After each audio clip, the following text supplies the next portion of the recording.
Assassin's Creed Shadows only drops in a couple of days, and with that small amount of time away, I want to tell you everything you need to know about Assassin's Creed Shadows. If you're new to Assassin's Creed or Assassin's Creed Shadows' news drops and everything, this is a compilation of a lot of my Assassin's Creed Shadows news videos. Before I start, mind helping your boy out in reaching 10k subs in 2025. 7% of watchers from my last video were not sub, so if you sub, I really appreciate it, and hopefully I get to hit that goal. Thanks and enjoy this video. Out of absolutely nowhere, Ubisoft has dropped new Assassin's Creed Shadows gameplay, just like the one before the first delay, and it's 20 minutes long. Let's see the difference between pre and after delay. The gameplay starts as the player character being Nawe, and she is going into a Kyoto castle. This is in the winter season as seen. The enemy does not get weary of Nawe just pulling up to him and assassinating the guard. One guy, by the way. Outside of the door, there does not seem to be a semi-restricted area like in AC Valhalla. But Nawe assassinates the guard, climbs up above the door to use the observe mechanic to look at everyone, and she spots a samurai daisho. Moving around a bit, she goes to a place where she can double assassinate the samurai daisho alongside with a random ass person. Nawe looks at the predictive damage something. Daisho has 1 segment left, and random guy will get assassinated if she presses a double assassination button. Then Nawe goes into her inventory, swaps her headgear to one which adds that last segment she needs, and then she assassinates both of them at the same time. Then she hides in the shadow, and the narrator Simon, who is an associative game director on AC Shadows, states Nawe can only hide in the shadows when crouched or prone. Then Nawe throws a kunai to another random ass person. You see that she does not lose her kunai. I don't know why. Maybe it's an ability of the gear that she has or a skill per. I don't know. Her katana and her headgear does not have a replenishment skill, so I don't get it. You can try to explain it in the comments, but I don't know, just say it. But the kunai does have a specific icon next to it. Yeah, I'm just stumbled. But moving on, Nawe takes out one more guy, then she moves to the next location. Nawe observes and sees one guy near a hidden area which is safe to assassinate from, so she does. Then Nawe uses one ally called, and excuse my pronunciation, Genojo.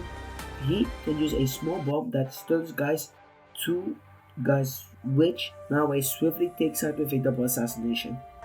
She did get spotted, but it was a servant, so no one cares. The servant just runs away and finds allies to bring to that location where Nawe got spotted, but Nawe just moves on and goes inside of a building and moves around a bit to whistle a samurai daisho to a door and assassinate him from the door. Then somebody sees the assassination of the samurai, but not Nawe. That person goes to check out what's going on, Nawe knows this, so she climbs up from the inside of the building with the hook rope, and then when the other guy comes, she just assassinates him. Easy as does it. Then Nawe moves up to the roof and uses the kunai one more time to hit someone. This time she does lose her kunai. Then Nawe parkours around a bit until Yasuke is on the screen. Yasuke moves up but slower than Nawe and from a different starting point. Then he uses a bow and arrow to see what he hits for. One arrow type does not take the health out but all the armor, and there's another arrow type that does the opposite. Yasuke uses the health taking out arrow to take out the guy that he's looking at and moves up a bit. See, this differs from Nawe, who could have just used the hidden blade, but that does show the difference between Nawe and Yasuke. But Yasuke moves on to a body of water, swims inside of it, then pulls up to another guy to assassinate that person, and see how Yasuke screams. The samurai looks back, and finally Yasuke kills the samurai. This takes twice as long as Naoe would have done with just the hidden blade, just done. But I digress.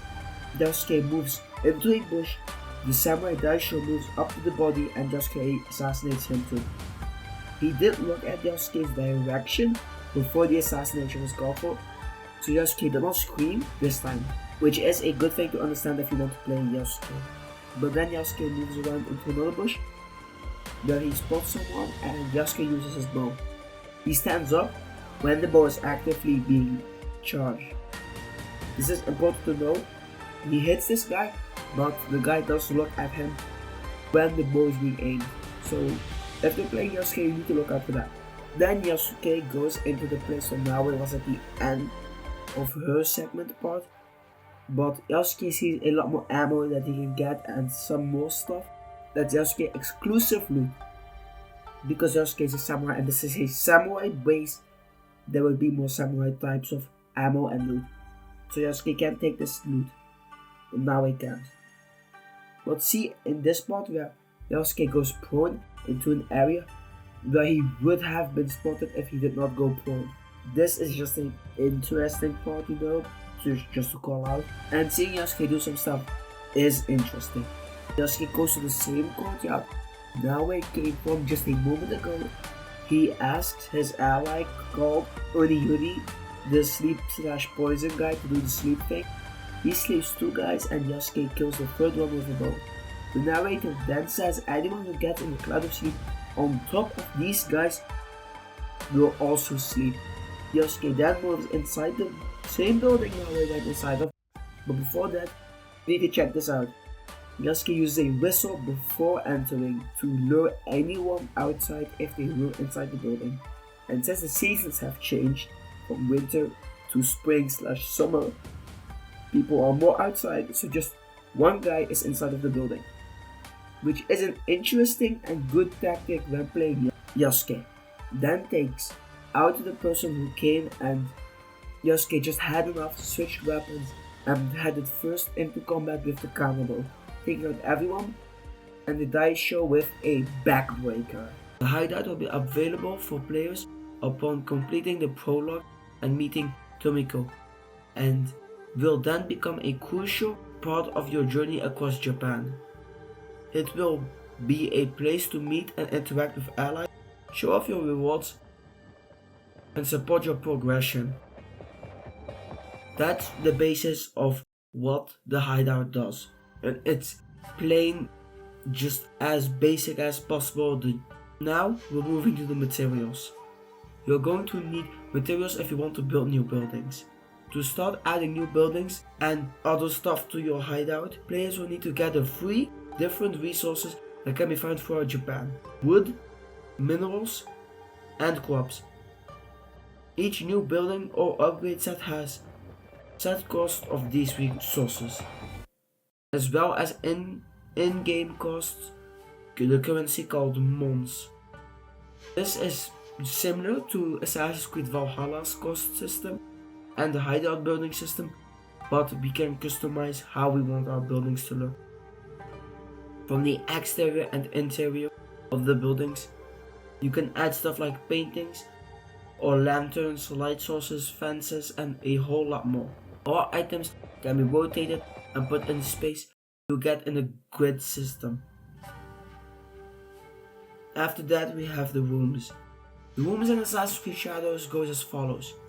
The main room, Tomika's main house and gathering hall, was already built when the players first set their hands on the hideout. By the way, I have not explained this yet, but Tomiko is the main person who takes care of the hideouts when you're gone, and you're going to have to do something with her before you can start your hideout.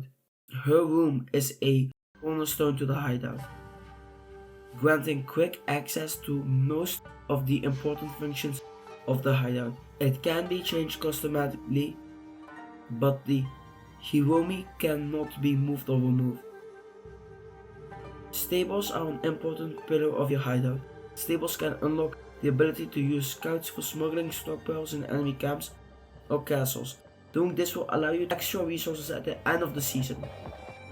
The Forge unlocks the ability to upgrade the weapons. This is the blacksmith I talked about the last time, but we did not for sure know the name. But now Ubisoft is saying it's the Forge, so we'll go to the Forge. The Forge allows you to upgrade your weapons to a higher tier, and this is crucial for you leveling up.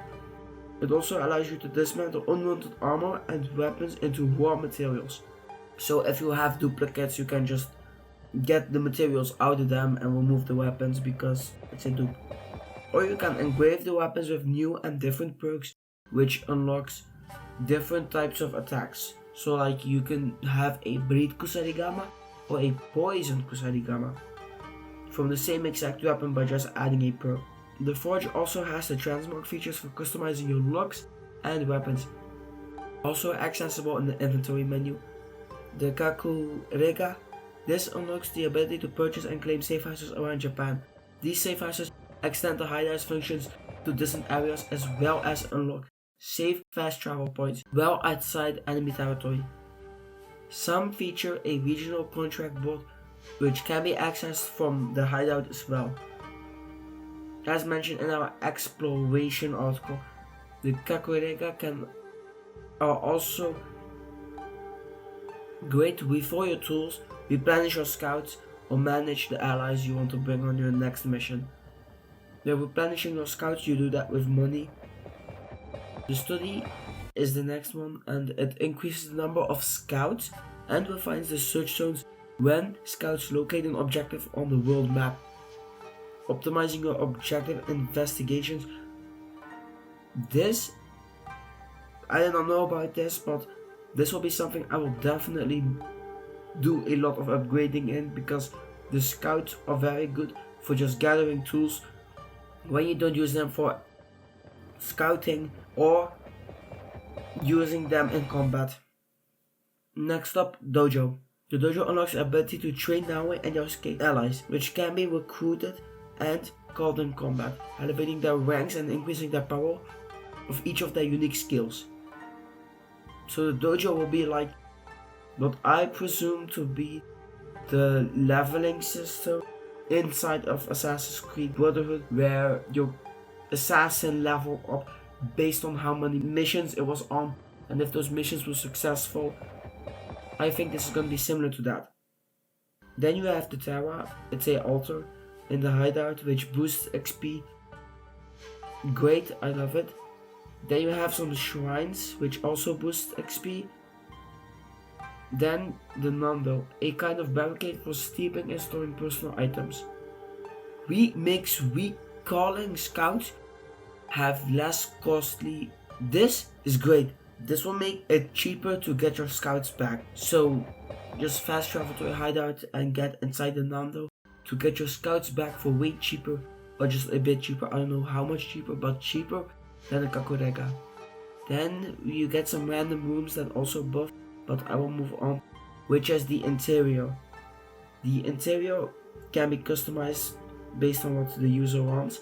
You can add stuff like paintings, what I know of, and a whole lot more. This allows you to show off your weapons, probably like Assassin's Creed Brotherhood, but don't quote me on that. Moving on to the exterior.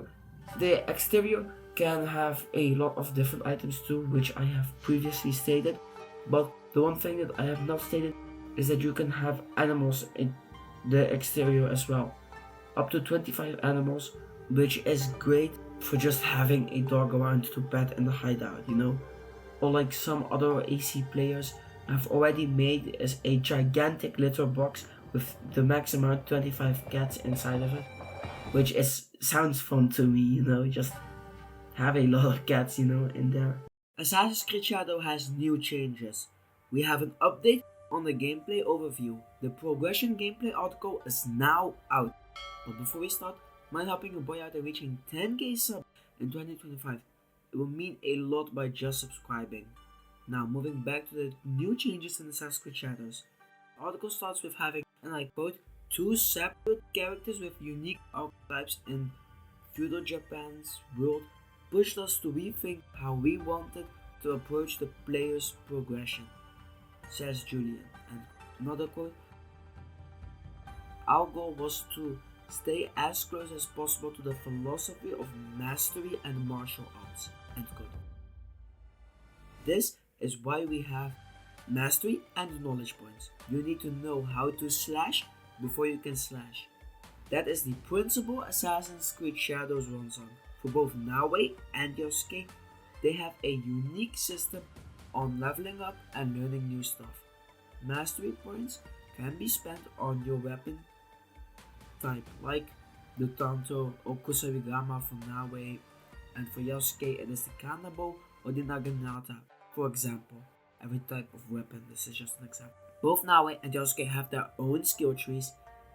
Samurai for Yosuke, Assassin for Nawe. Nawe has a tool mastery tree, and every single weapon also has its own mastery tree, which gives abilities. Nawe and Yosuke share their progression, meaning that your level, XP, and mastery knowledge points will be both gained equally. To ensure neither character is left behind, this means that at least when playing Yosuke and you do a lot of Yosuke or a lot of Nawe, the other character is not left behind. If I am wrong, do say so. One thing you can use to level up with XP is your abilities, as I've just said. Abilities are found in the mastery tree. You can't get abilities in the open world like Valhalla. After unlocking an ability, you can upgrade them, add new gameplay twists, and dealing greater damage to opponents. Then it talks about how you can change your abilities and your skills, I think, the skill points, at any time, even mid-combat, which does sound interesting, but tedious, to switch them around every time your ability gets used up, or you get into a situation where a different ability does work better. So yeah, interesting but tedious. Then it goes back into the balance between the knowledge and mastery points. If you don't have enough knowledge points, you cannot use the mastery points, the abilities given by the mastery points. Then it talks about mastering abilities, quote, unlocking the most advanced abilities and skills may also require you to complete a certain unique action. To snag the last assassination's upgrade, for example, you must defeat a mysterious group of shinobi. This sounds interesting, You need to do something to earn your mastered version of your ability. Then it goes back to knowledge ranks. You gain knowledge ranks by doing specific activities. Nawe can find a temple, and in the temple there is a scroll that gives Nawe a knowledge point. Yosuke can do kata training, and there's a lot more that you can do. The information in the scroll, in the first example, gives Nawe the knowledge for her to use her next skill. That's at least how I see it.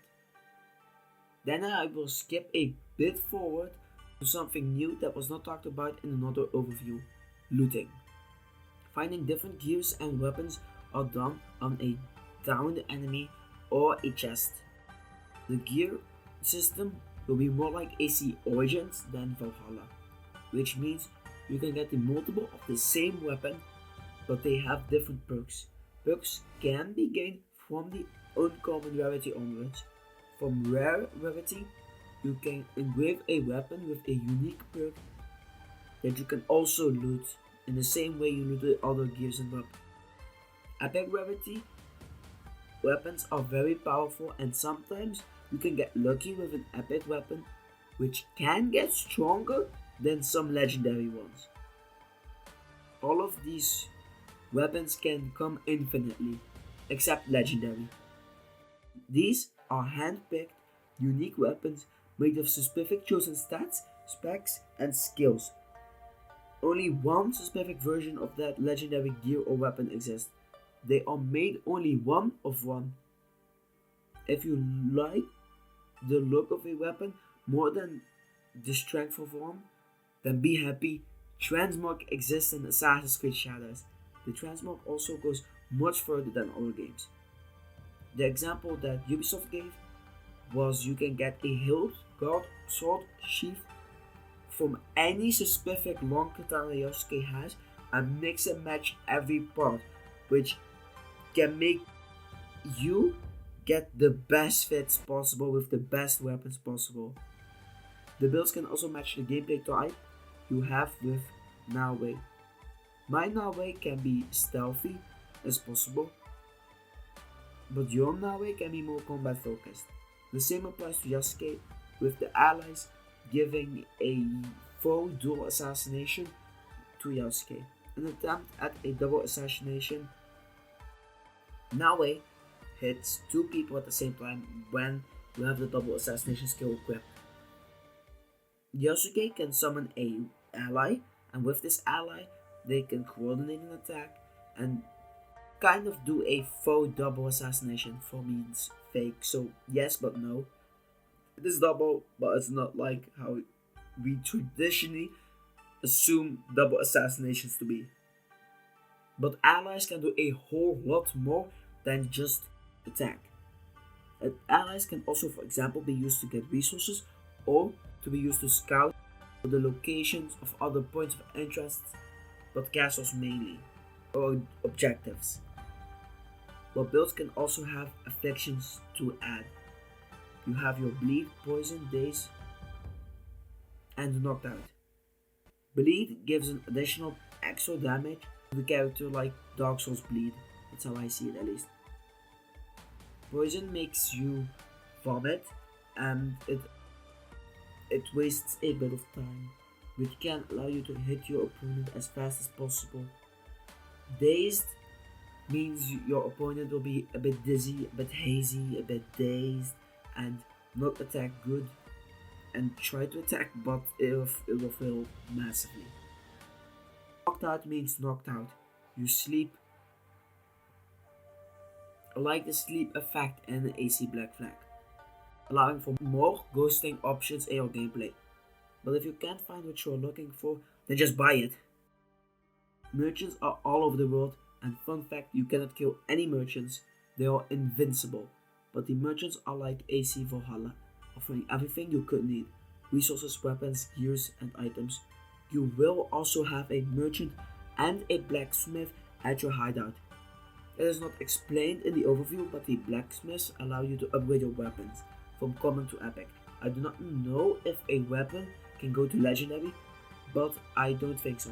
Big news for Assassin's Creed Shadows came out this week.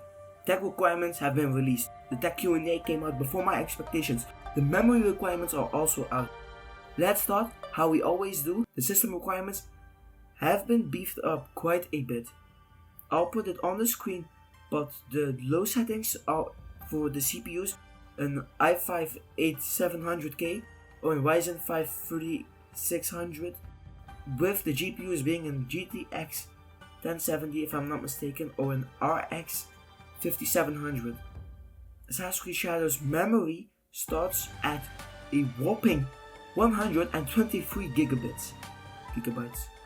And I'll say that some of it has to do with the Animus Hub, but another bit also has to do with this game having basically 4 maps inside of it because of the seasons and how the seasons change everything in the game. But we'll get to that at the end of the video around that.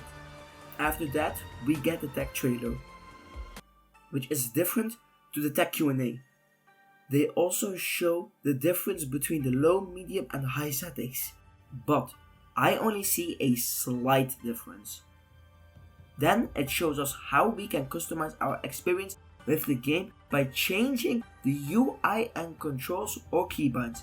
This is good because it gives us multiple options and allows us to choose how our screen will look like in the game.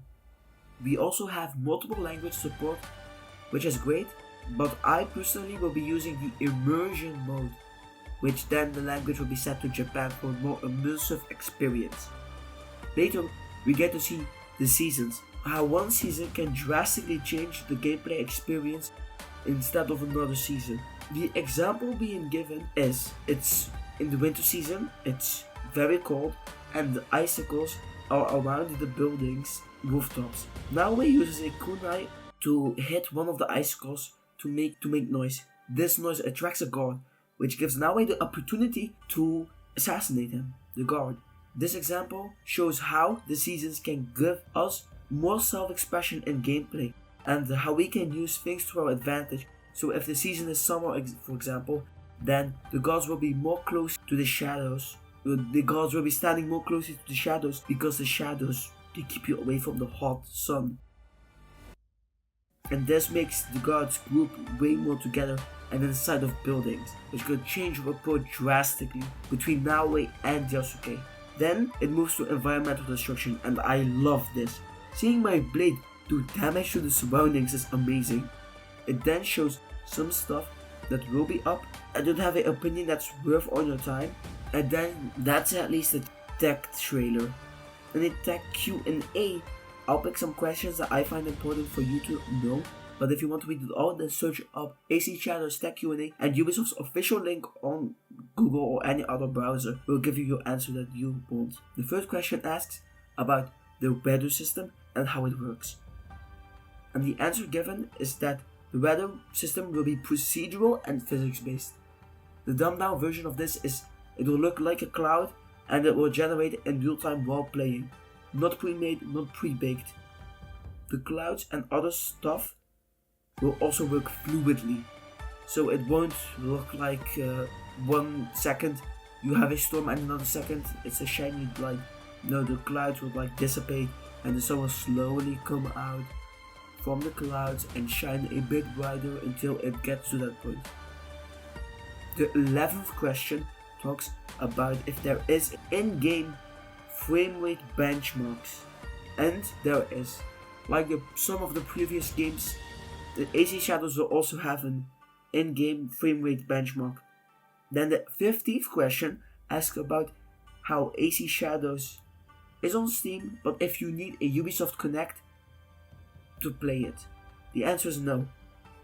You can play Assassin's Creed Shadows like any other Steam game, but you don't need to have a Ubisoft account to play it. Which is okay, I don't really have a strong opinion, what am I supposed to say? But that's all the questions I found important. Subscribe for more, again, help me reach 10k in 2025, that will be a big thanks. If you like this, then like the video.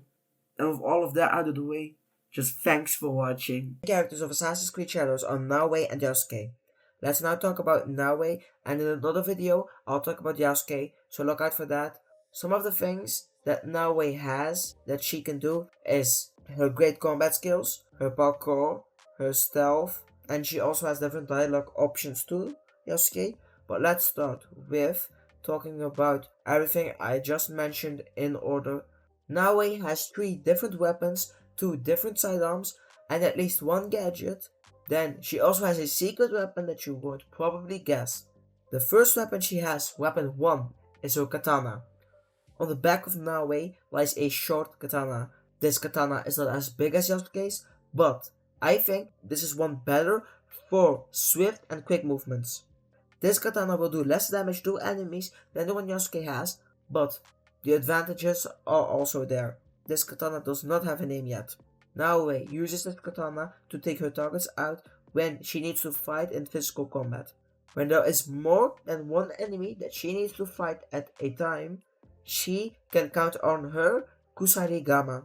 This is a sickle with a weighted chain on it. The weapon starts with the chain, then it connects to the sickle. This can be used to crowd control the opponents. This weapon, as seen here, hits multiple people at the same time. These weapons also have different abilities. These abilities are unique to the character and the weapon. The last, but the most important weapon Naoe has is a hidden blade. The hidden blade is used to stealthily kill anyone that she wants by striking the target's neck and to vitally hurt the opponent. But the neck is a quick and easy way to take somebody out. By striking somebody's neck, it gushes out a lot of blood, and that blood has to go everywhere because it's spasming out everywhere. One of the places that the blood will go to is the air pipe of a person. This leads to the lung. and this causes the lung to collapse, and that's choking the target actually out by not providing enough air and oxygen. That's why the neck is a very vital part. The hidden blade gives her also multiple options to take her target out, from haystacks to the air. Every way to quickly hit someone with the blade is lethal. But now his blade is different. This blade can also be used as a dagger. How this dagger blade is used is explained in my Hidden Blades Experience video, so check that one out after this. I'll put it in the end screen. Now, moving back to Naoe. After these main weapons, Naoe also has a kunai as her first sidearm. This is a small knife that is made to be thrown far and swiftly throughout the air. When thrown right in the head, this blade can go through the skull and hit the target's brain, if they do not have armor. When they do have armor, you're gonna need a big man like Yosuke. But Naoe also has missions that she needs to go to on her own to take out her targets. Even if they have armor, she needs to take them out. For this, she can use the previously mentioned abilities and skills. What she also has that may or may not be known to work against the armor targets is a shuriken. This is a different type of projectile. It is a throwing star that works by being thrown in the air, but the shuriken has 4 blades. These blades all go right in circles, so she has 2 completely different ways to hit you with a throwable object. What Naoe has that will work is her gadget, the smoke bomb. For the 2 people who do not know what a smoke bomb does, it's you throw it on the ground and makes a big boom area of smoke, and you will not be seen in it, and it will blind anybody in the smoke or around the smoke from what is happening inside of it. This can be used to take out a group of targets on your own by assassinating them one by one in the smoke where you cannot be seen. This is a staple of the assassins. It is not a staple of Yosuke. The secret weapon Naoe has that she can use is the hook rope. Let me explain, guys. This rope allows Naoe to swing off of ledges and move quickly to every place. This rope can be used to skip climbing a building, and now you just need to climb the rope. After that, she can also use the rope to reach the rooftops of the buildings from the inside, allowing you to not be seen in any place if you have at least 5 seconds of preparation time. This allows you to basically cover anywhere in the building. All of these things can only be used by getting near the opponent, and for that you need to move quickly to the target. Naoe makes this possible by using the least amount of movements and to quickly go through the buildings to reach, and this is done with parkour. Naoe can do the same things as assassins can, so you probably know what Naoe can do, but let's go over the stuff quickly. Climbing buildings, jumping and landing quickly, then running again. All this combines into a repetitive motion that Naoe can do to go from rooftop to rooftop from rooftop. But she can also fall with the leap of faith if she at least has a haystack in the area or a body of water. Naoe has some things that are unique to her. She can crouch underneath the floor of a building to go beneath the building. Her rope launcher also helps with climbing the building's exterior and interior, as I've previously mentioned. She also has backflips that she can do. They look okay, but yeah, moving on. Then she can also swing from stuff with the rope launcher, as I also explained, but this is an application for parkour and combat. When Naoe reaches the building where she wants to be but is not allowed in, she has to use stealth to get her way through. She can crouch to not be seen as fast, but she can also hide in tall grass. Then she can probably hide in the same boxes that are in a lot of AC games. Haystacks are something that Naoe can also use to hide in and assassinate from. The Assassin's Creed Shadow trailer also shows us that she can hide in water with a little pipe to breathe air through. Through stealth, Naoe can also assassinate someone from almost any angle, if she can reach the person quickly. She can assassinate anyone. Stealth with parkour and combat skills combine into making Naoe a lethal monster. Subscribe for the Yasuke video, and YouTube thinks you might like this video next. Let me know if there's anything you guys would want to see, and with that, I just want to say quickly thank you all for the support, and please subscribe for more. You guys just 40x my average views, so just thank you all for the support. Assassin's Creed Shadows has 2 main characters, the stealthy monster named Naoe, and this video's focal point, Yasuke. Before we start, I just have to say I can make mistakes in these videos, and I just want to talk about Yasuke's abilities and capabilities. I am not going into the controversy in this video. Now let's start with Yasuke's capabilities. Yasuke has 3 weapons, 2 sidearms, and most importantly, his combat skills. The first weapon we will talk about is his katana. This katana can slice open anyone. This katana was probably gifted before he raided the Iga province for Oda Nobunaga. Yasuke can fight multiple opponents with the katana. Yasuke is also capable of beheading someone with 1 strike of his katana. For those who know, this is something that is not done easily. His katana can also break through the armor of a person he fights. Yasuke does have special moves with the katana, but we will get to those in the combat skills part. The second weapon Yasuke uses is his kanabo. This is a spike club that is better than his katana for breaking armor. The kanabo can even do it in 2 strikes.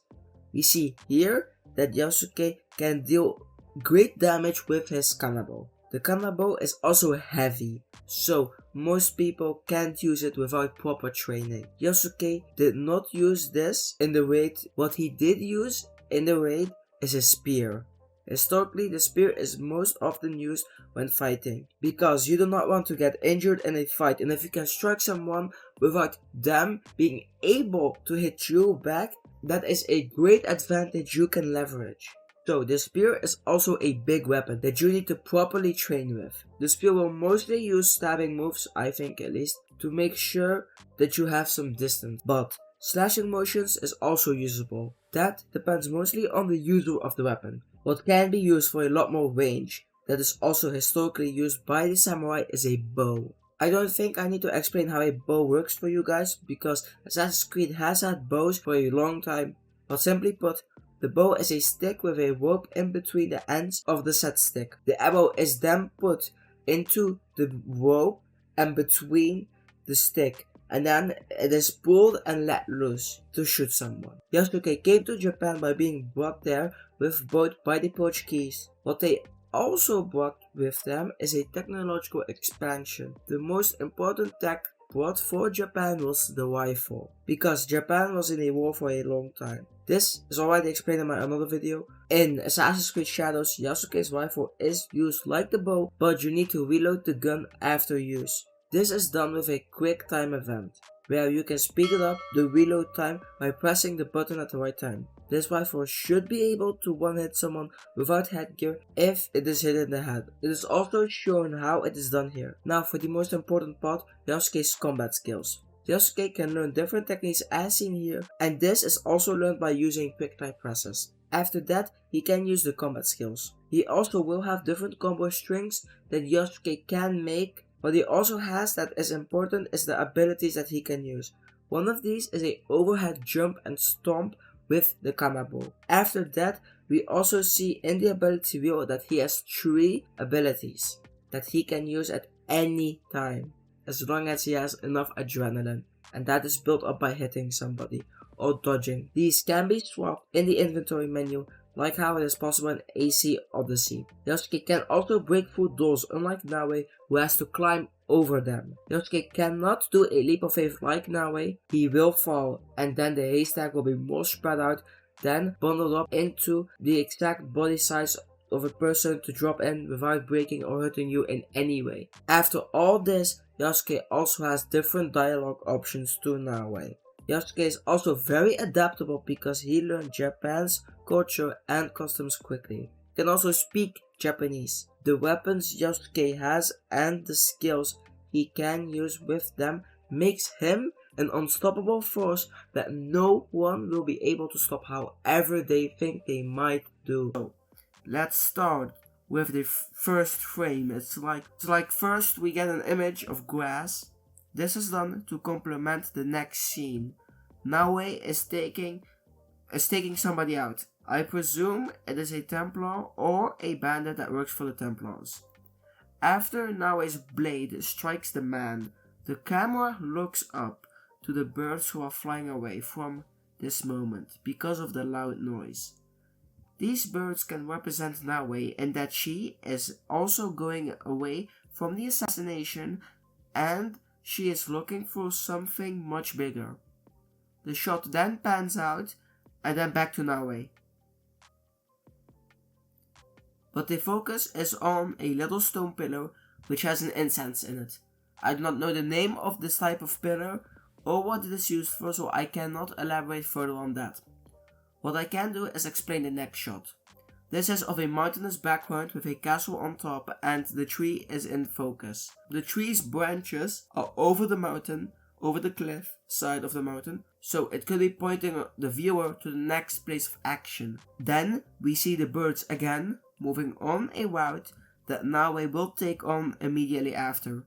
This shows that Nawe is still moving forward to what she seeks. We do not know the plot of AC Shadows yet, so it could be revenge for what happened to her village, or it could be that she is trained now and she is going to the first location where her target is presumed to be at. The shot then pans out and what we see next are trees again. The color of the leaves are green and this will be important for the next shot.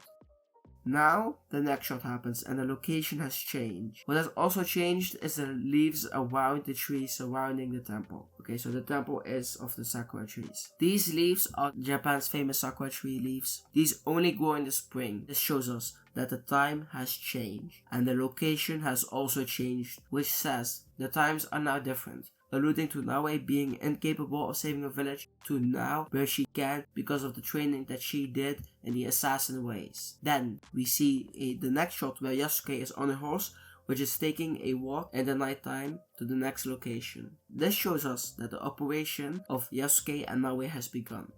The next couple of shots that is that of scenery and that's also changing, and then there's a storm showing us how dark times might be approaching for the crew. Then the snow came and now we will see the snow again. It shows us that seasonal changes that Ubisoft can put in their games now. Then we see Yasuke looking up to a castle in the snow. Then the seasons change rapidly. This is for us again to realize just how much the seasons can change and that the changes affects everything, everywhere, all at once.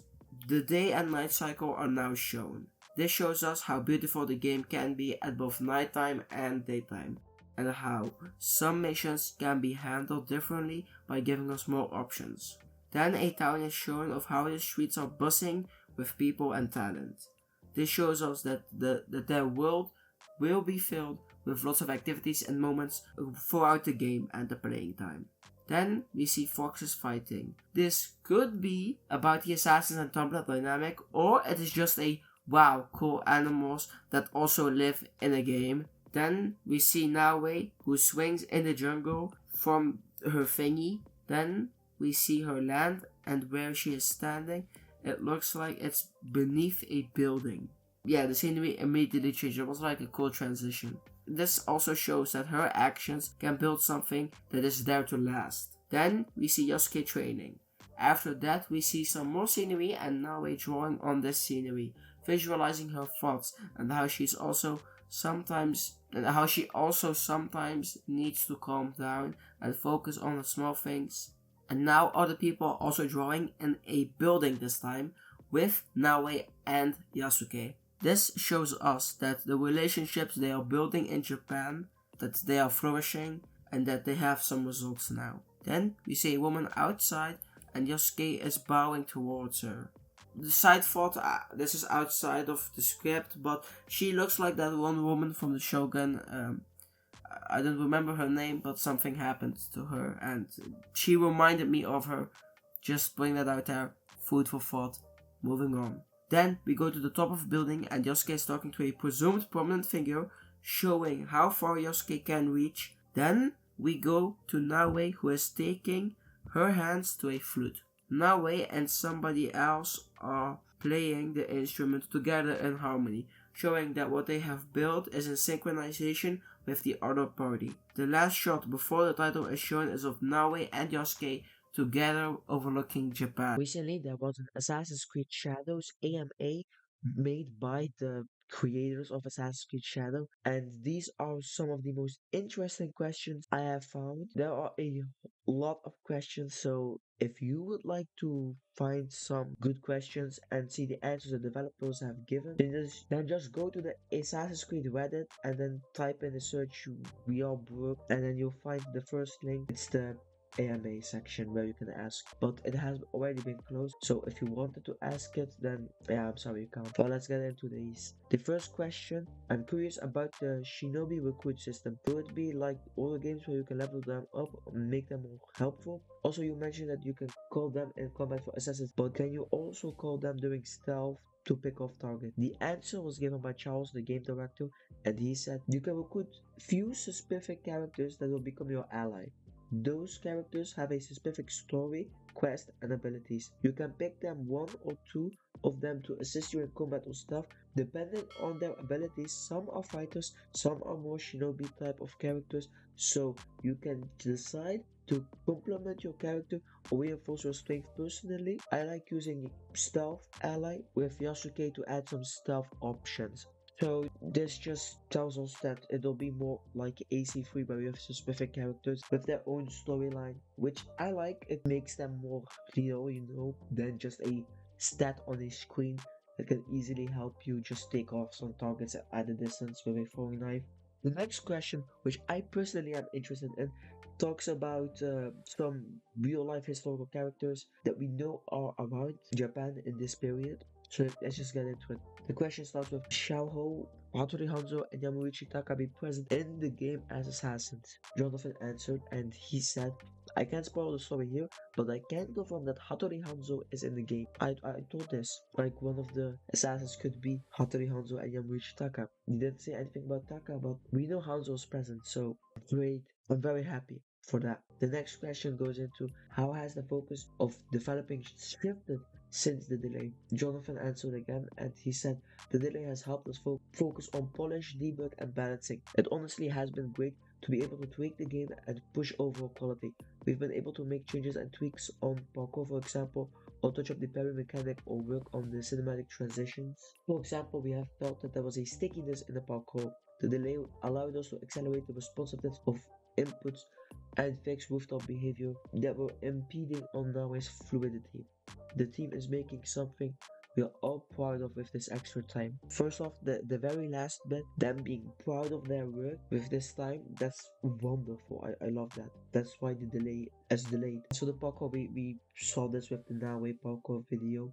There was some floatiness, like the backflip first had to be done and then she could land. So the delay was there for a good reason, and I'm happy it was there. Then the next question is, will there be a Japanese voice option in the Western release? Jonathan answered again, yes, we are very happy to say that all our players will be able to play what we call immersive mode, our full Japanese voice option, in addition to all other languages.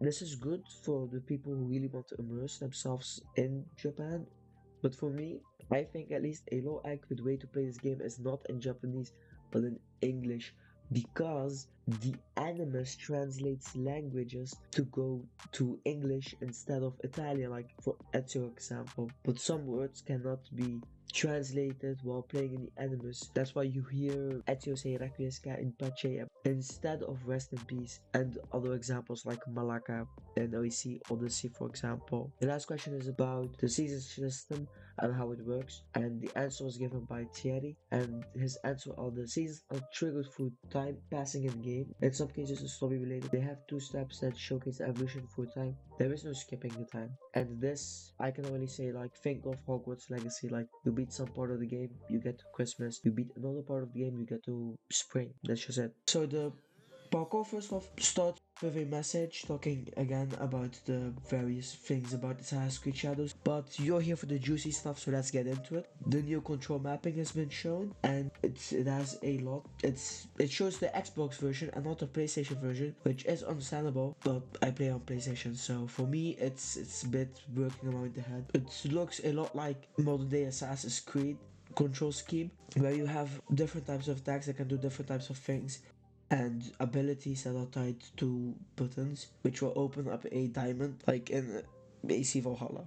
It does show that pressing LT, you can use the tools and ammos, which will allow you to use the different types of ammos you have. For Yosuke, you have different types of bow ammos or arrows, and some are silent and some are loud. So it will allow you to swap in between those. After that, it talks about your essential parkour stuff. You know, the parkour up, press X and R2 to run up, climb over the rooftops. After that, it adds something new, recovery wall, to, and I quote, compensate for any high profile jumps that would put you in danger. You can trigger the Egan recovery wall by pressing the dodge slash parkour down button when landing from great heights. This allows Nawe to execute a landing maneuver that softens the impact and reduces noise from a harder landing, as seen in the clip above. Yeah, and if you go down to the control scheme, it's B on Xbox and circle on PlayStation. So if you press dodge while parkouring, or while just before falling down, it will reduce the amount of fall damage you get and noise you make. After that, you have parkouring down, which is parkouring down. You press circle or B while parkouring to parkour down. And the thing with these parkour animations, they look good, but that's where my gripe starts. They are flashy animations. They are not quick, tacky movements that allows me to play as fast as I can think of what to do. Instead of that, I have to wait 2 seconds for Nawe to complete a backflip. If you have a tail mission, which you will probably have at some point, this can make it just a little bit more difficult for you to complete your mission, so I don't really like. After that, we get a whole sprinting scene of Nawe running, and she's quick. My god, she is really quick when she's running. And she jumps over some barrels, and she does that by using quick acrobatic movements, which is good. Then it talks about automatic shoulder tackles, and it's a Yosuke ability. Oh, we have already seen this in the video where you see the rifle. Yosuke tackles a door wide open. So yeah, we have that already.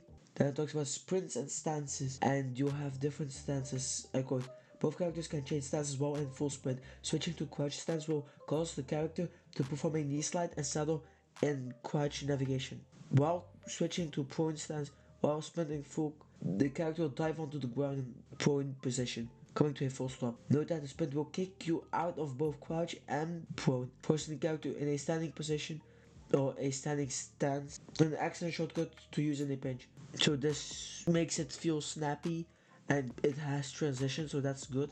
I like that. So you can like parkour real good, and then for the final jump, if it's just a bit high, you can use the weird jumpy thingy that we got a bit later to jump just above the roof and reach it while doing a crouching wall, which will allow you to stand still immediately on top. So this sounds great. Then talks about the grappling hook. This grappling hook looks a lot like the Ghost of Tsushima grappling, which that's alright, it's basic, but I don't like the vertical ascending because that just ruins the parkour and the puzzle like in AC2, which made you think just about where you needed to go to parkour up, and that just takes out the complexity in it.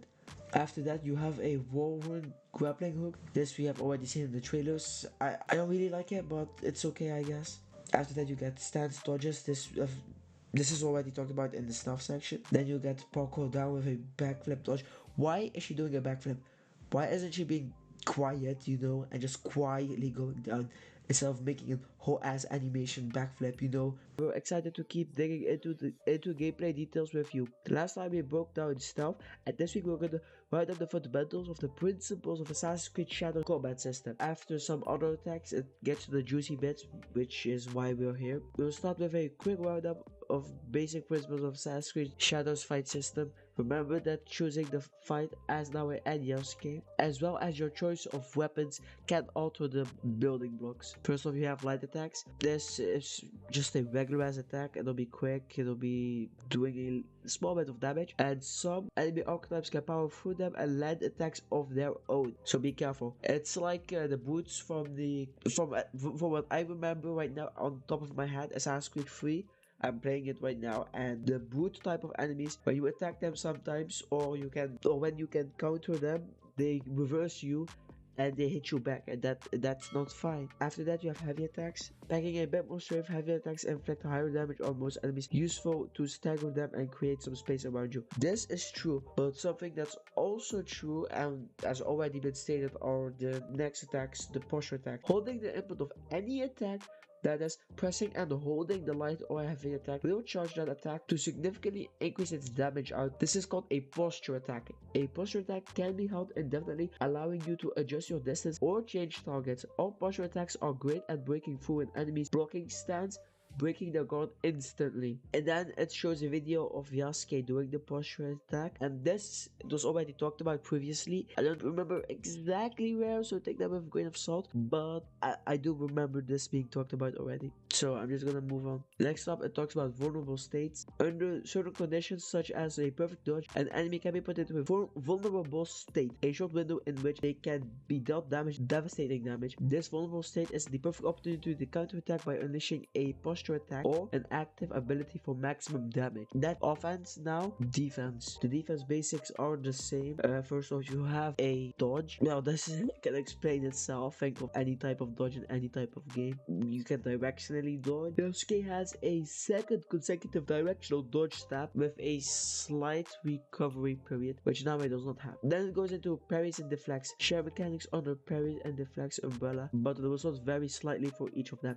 Yasuke's parry mechanic happens on a straight line. When the parry is successful, the enemy bounces back, opening themselves to counterattack and short. Yasuke does not back down and does not concede terrain. Nowadays, the deflect mechanics require similar timing, but sees her pivot to either the side of the enemy, deflecting their attacks away from her. This changes the axis of combat and exposes the enemy's flank, but it also means Naue opens herself up to surrounding enemies, pushing you to always stay alert. Yeah, this is okay, I guess. It means with Naue you have to be a bit more careful than when playing with Yasuke, and I think that that's good because Naue has other benefits that Yasuke does not. Then we got the blocks, which I will be using a lot with dodge features mostly. Unique to Yasuke, block mechanics allow you to turtle up behind the weapon and withstand attack, including an arrow or kunai, except for unstoppable attack, which are detailed further below. The subtle differences in attack and defense are really what makes the control of each character unique and adaptable to your ideal playstyle, says Charles. After that, it talks about skills. Skill and abilities can also be acquired and learned throughout your journey to further develop your combat repertoire. Some of these are active abilities that trigger manually in combat to deal more damage, like for example the Yasuke, the Naue tornado attacking thingy, the spinning attack with the Kusarigama from the first gameplay trailer that was 50 minutes long, or think of the Yasuke ground slam attack with the Kanabo. Players can also earn passive skills which work in the background to make more efficient and powerful combat. It makes you more efficient and powerful in combat. These include adrenaline regeneration, increase basic health, increase time dilation for longer windows of opportunity, and a lot more. In essence, our core fight, then it talks about the two protagonists, and it says that the core of combat is a bit the same with Naue and Yasuke, but there are some differences. Despite Naue's formidable stealth progress as detailed in our previous post, she's no pushover when it comes to combat, quick and agile. She can make a short work of a single enemy with her barrage of attacks, but as numbers of enemies increase, she will be significantly disadvantaged due to her lack of armor and limited combat resources. On the opposite end of the spectrum, Yasuke stands as a stalwart warrior ready for prolonged, knockdown, drag-out combat scenarios. For instance, the last attack of each of his combos will break an enemy's guard without relying on posture attacks. Okay, so like let's say Yasuke has a 5-strength combo, the 5th one, it will immediately break posture like a posture attack or guard. Then it goes into Yasuke and how he has a sheathed posture attack, which means he sheathing his katana, but while doing that he can posture attack. Then it goes into the weapons and how they both have a unique set of weapons among other strength, and how now we can unlock staff opportunities for her, while Yasuke has a various strategies to be used in combat. And then it talks about Naue's weapons. She has, obviously we know this already, but katana, kusanigama, tanto, hidden blade, and then Yasuke has the long katana, the naginata, the kanabo, the yumibo, tapo rifle, which is the alchemist rifle, or it's a different version of a rifle, but it's a rifle. And this we already knew, but it's good that they're saying it again, and there are some videos that show us what they will do. Then it goes into know your enemies. As you progress and discover new locations in Japan, you will encounter stronger and tougher enemies with each new ability and moveset that challenges different aspects of your fight mastery. The enemies and shadows are numerous and varied, but for simplicity's sake we categorize them under some few broad families. Okay, this will talk about the archetypes. Let's just go at it. Outlaws. Outlaws are opportunistic and they prey on the weak and heal. And for what little combat training they have, some of it make up for unusual tactics. Be wary of their brute, who can be incredibly deadly. Then it talks about the soldiers. They are Ashigaru soldiers. Ashigaru soldiers are the conscripts and volunteers forming the bulk of any clan army. Carry basic weapons and fight using a conventional tactics. They tend to be more aggressive towards Nawi but fearful of Yasuke. I don't understand why if a hooded figure would come to attack me and take out a lot of people with a blade that is quite literally hidden. I would shit my pants, but that's me, I guess. Then you have the Ronin. Master of the Samurai perpetually seeking their next meal. Most Ronins are in the employ of Namayasuke's enemies. They roam the woods and will attack on sight if they recognize you.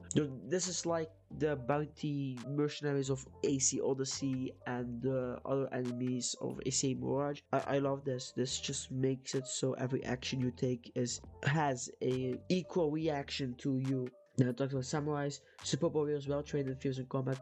Samurais can carry a wide variety of weapons, from the trusty katana to the mighty cannonball. They can also wear an impressive selection of armor sets, including some very high-end game sets, and employ a surprising number of attacks and counterattacks in a fight. After that, it talks about Samurai Daisho. An offshoot of the Samurai family, Daishos are an enemy type that can be only found in military bases.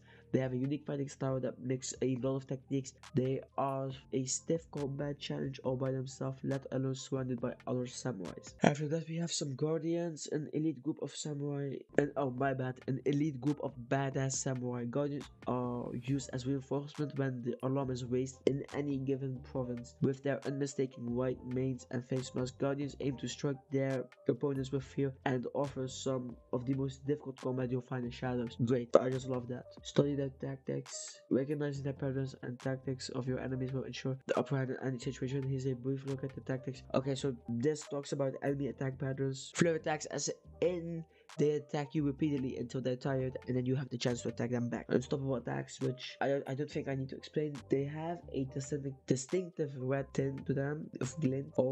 And then defensive actions. While under attack, enemies have a variety of reactions available to them to attempt at a momentum shift. These are called defensive actions. They can be varied from a glimpse step back that avoid a single blow all the way to lightning fast. Unstoppable counterattacks that will challenge your nerves. Generally, more enemies are involved in an attack, the less defensive actions each of them will perform, the confident that their numbers will be enough to overwhelm you. But in a one-on-one duel against a highly skilled warrior, defensive actions can be numerous and nearly constant, pushing you to diversify your attacks and utilize every move you've learned along the way. That's all for this week. There will be many more opportunities to test your skills in Assassin's Creed Shadows. Test your skills in combat in Assassin's Creed Shadows. From a surprising encounter in the world, they fight tournaments or dueling against legendary opponents. We can't wait for you to explore all the depths of the system when you get your hands on the game on February 14th. And it talks about making sure you also read up on stealth, but we also did that. And then it says stay tuned on our next overview where we will explore parkour. Finally, some parkour. Overall, this is just a basic combat. It feels like, don't get me wrong,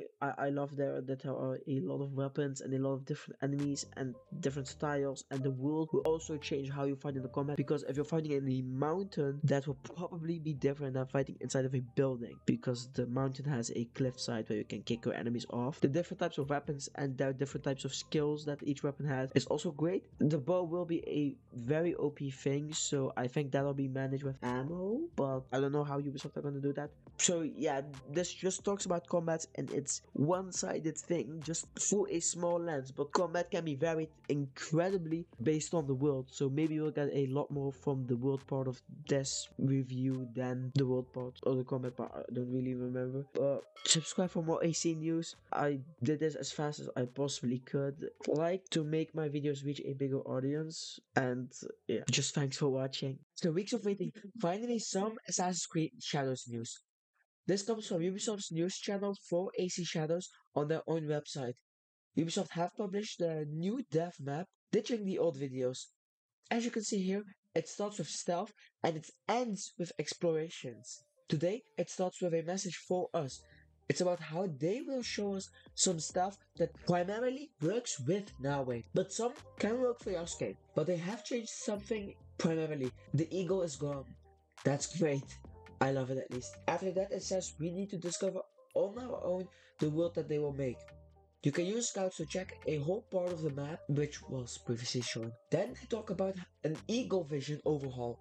Now we can still use eagle vision like how they have in Mirage, but you can now mark enemies. When she marks them, its head will be highlighted with an arrow. Then comes the first of many snippets Ubisoft made for us to understand better the changes they have made. We see now what appears to be civilian clothing. Notice how she does not have the katana on her back. This is literally the disguise feature from Assassin's Creed Syndicate and Liberation. You can't even begin to understand how good it is to see this. She hides in plain sight with the look of an ordinary person, scouting ahead, and at nightfall she comes with all the knowledge necessary to do her job. I like that. This stuff is getting more fleshed out in different ways. It then says, now I can mock enemies through walls if she uses eagle vision. Now moving on the shadows. It states that hiding in the shadows will make you invisible to enemies. Any shadows both outside and inside of a building or area. These shadows will be more important to use when playing in a higher difficulty, which means we will have difficulty in playing. That means I'm going to do a max difficulty run on stream. Then it moves on to the staying low part, the proning, and how the floor makes noise. These floors are named Nightingale floors. These were made by not fully putting the nails in the planks so they could move around, and over time with wear and tear these floors would make chirping sounds when being stepped on. This is something I love. Ubisoft have done their homework as I would have hoped of them. Then it talks about how crouching will make less noises than standing up, but it will make noise regardless. The next section talks about going prone and how when prone you can press the dodge button to quickly slide anywhere you want to go. This video then shows one example of using it. I like this. It flashes out the way you want to go and how you can quickly use this, like if somebody is almost seeing you when prone, you can quickly slide in a bush nearby or underneath a building. Then it talks about Naoi's weapons. First off, it's a smoke bomb, or gadgets at least. I don't think I need to explain what a smoke bomb does. Then a shinobi bell. These were used to make sounds, and by throwing them you can alert the god to an area of your choosing. It's like whispering, but you choose where the whisper comes from. Then comes the kunai. You can throw it at an enemy, and it can one-shot if aimed with precision to the head. I think the precision is similar to the ways in Assassin's Creed Mirage, where Basim could charge a throwing knife to do a lot more damage. The only difference here is, Basim is using throwing knives. The next weapon is a shuriken.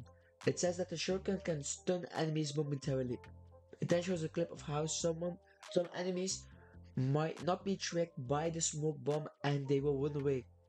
These types of enemies are, by the way, samurais. Then it talks about Naoi and how she can hide in small storage boxes and tiny cracks inside walls. It then moves to double assassinations and how they are back. By equipping the Tanto and having a skill which allows for double assassinations, you can use it. Then it moves to grabbing and how you can grab an enemy, take them elsewhere to stealthily assassinate or do a non-lethal takedown with. It's up to your choice, but it then says that this is not everything Stealth has to offer, but then it moves to enemy tactics. They talk about how servants, a non-lethal new enemy type, can alert the guards when seeing you. They will appear orange in eagle vision from that clip earlier. They also have different patrol routes. It then talks about how in large castles they have different districts as their own subsection of the castle. So when taking out of stealth and into combat, the whole castle is not alerted by you. If you are spotted, the enemies will search for you in pairs and will be more suspicious of you and get alerted easier because they know somebody is there. It then talks about how samurais can be assassinated. Samurais also slash up bushes if you are spotted to try and find you, and this eliminates that specific bush that is slashed as a hiding spot. It then talks about Yosuke and how he has a bow for stealth. His assassinations are also different. He can use the assassinations with his Kawabo. Then the article ends with saying Yosuke has a lot more to offer in the comment section of the dev map. Obviously, Yosuke will have a lot more to offer because he's the combat guy. But yeah, anyways, I just wanted to quickly go over it. Subscribe for more Assassin's Creed content. Like this video to help it reach more AC fans. With all of that out of the way, just thanks for watching.